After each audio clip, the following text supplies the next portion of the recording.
আচ্ছা, কখনো কি এরকম মনে হয়েছে যে জীবনের কোনো একটা পর্যায়ে এসে সামনে যেন একটা বিশাল পাহাড় দাঁড়িয়ে আছে? এমন একটা বাধা যেটা পার করা প্রায় অসম্ভব লাগছে? সত্যি বলতে আমাদের সবার জীবনেই কিন্তু এরকম সময় আসে যখন মনে হয় ব্যাস এখানেই আটকে গেলাম।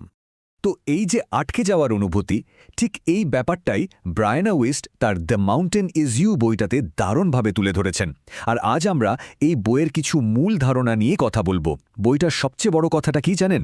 যে সেলফ স্যাবোটাজ মানে নিজেদের ক্ষতি করার যে প্রবণতা, সেটাকে সেলফ মাস্টারি বা আত্মনিয়ন্ত্রণে বদলে ফেলা সম্ভব। চলুন দেখি ব্যাপারটা ঠিক।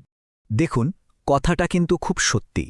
জীবনের সবচেয়ে খারাপ সময়গুলোই মানে যখন সবকিছু ভেঙে পড়ছে বলে মনে হয়, ঠিক তখনই কিন্তু একটা বড় বদলের সুযোগ তৈরি হয়। এই যে ভেঙে পড়া, এটা আসলে একটা নতুন শুরু, একটা ব্রেকথ্রুর আগের মুহূর্ত। তো এই আশা নিয়েই চলুন আজকের আলোচনাটা শুরু করা যাক। তাহলে বইটার একদম মূল কথাটা কি? মূল আইডিয়াটা হলো, আমরা যে পাহাড়টার কথা বলছি, যে বাধাটার কথা বলছি, সেটা আসলে বাইরের কিছু না। পাহাড়টা আমাদের ভেতরেই আছে।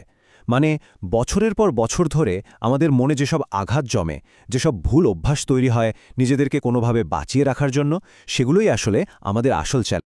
তো এই ভেতরের পাহাড়টা টপকাতে হলে সবার আগে তো এর রাস্তাঘাট, এর গঠনটা বুঝতে হবে, তাই না? মানে সেলফ সাবোটাজ বা আত্মধ্বংস জিনিসটা আসলে কি, সেটা জানতে হবে। চলুন প্রথমে সেটাই বোঝার চেষ্টা করি। ব্যাপারটা খুব ইন্টারেস্টিং। সেলফ স্যাবোটাজকে আমরা প্রায়ই একটা দুর্বলতা বলে ভাবি, কিন্তু আসলে তা নয়।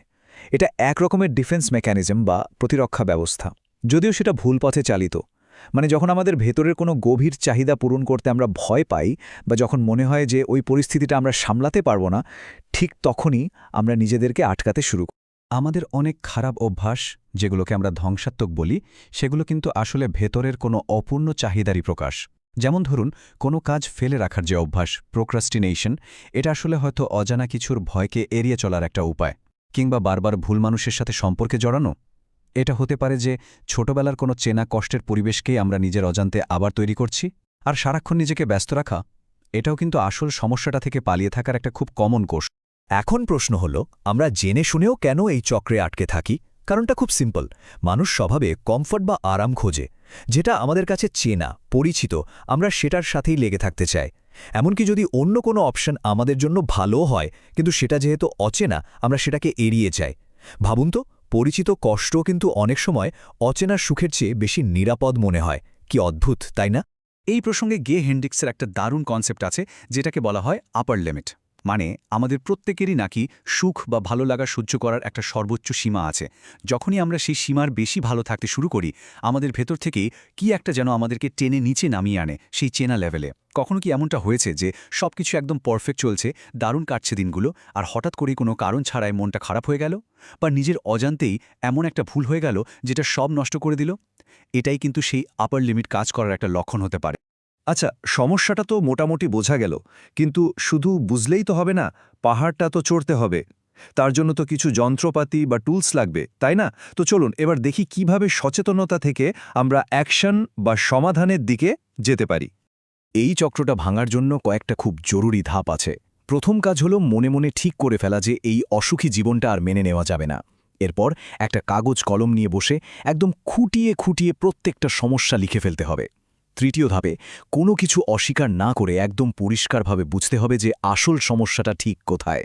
আর সব শেষে একটা সিদ্ধান্ত নিতেই হবে। হয় সমস্যাটাকে মেনে নিয়ে শান্তিতে থাকা, অথবা এটাকে বদলানোর জন্য কোমর বেঁধে নামা।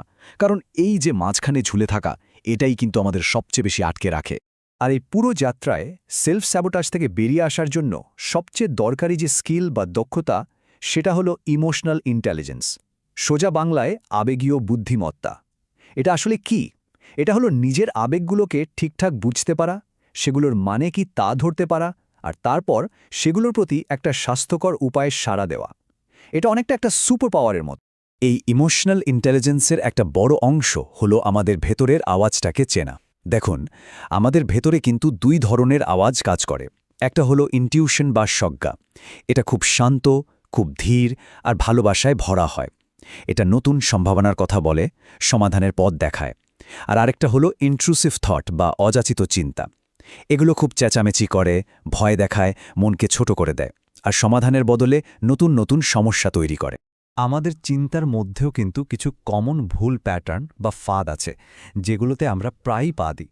যেমন অন্যের মনে কি চলছে সেটা না জেনেই ধরে নেওয়া, অথবা এখনকার খারাপ পরিস্থিতিটাই যে আজীবন থাকবে এটা ভেবে বসা। আবার অনেক সময় আমরা কোনো সমস্যার শেষটা নিয়ে এত ভয় পাই যে সমাধানের কথা ভাবতেই পারি না, কিংবা যে কোনো ব্যাপারে শুধু দুটোই অপশন দেখি, হয় এটা নয়তো ওটা। মাঝখানে যে আরও অনেক কিছু থাকতে পারে সেটা মাথাতেই আসে না। এই ভুল চিন্তাগুলোই কিন্তু অ্যাংজাইটি বা উদ্বেগ তৈরি করে। বেশ, এতক্ষণ তো আমরা সমস্যা আর তার কারণগুলো নিয়ে কথা বললাম।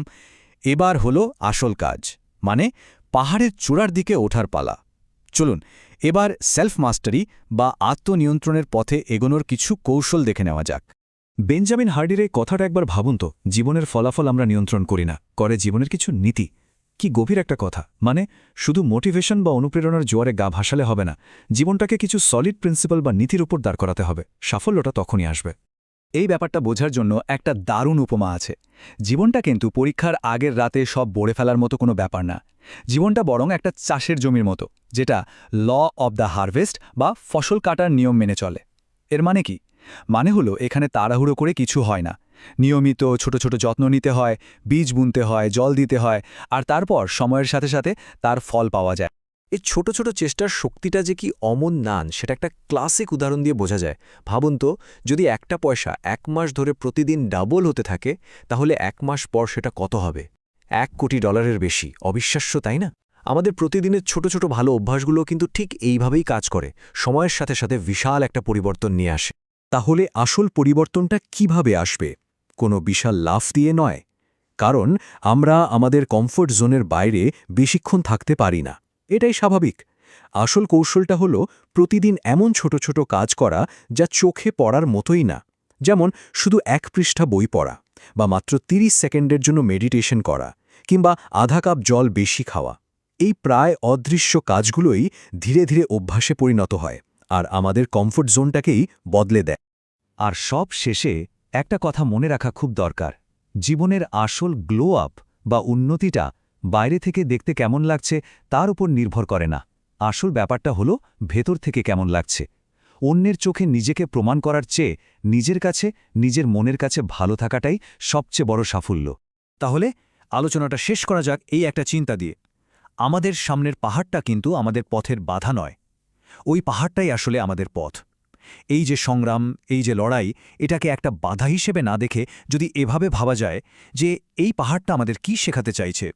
কারণ আত্মনিয়ন্ত্রণের আসল রাস্তা তো এটাই,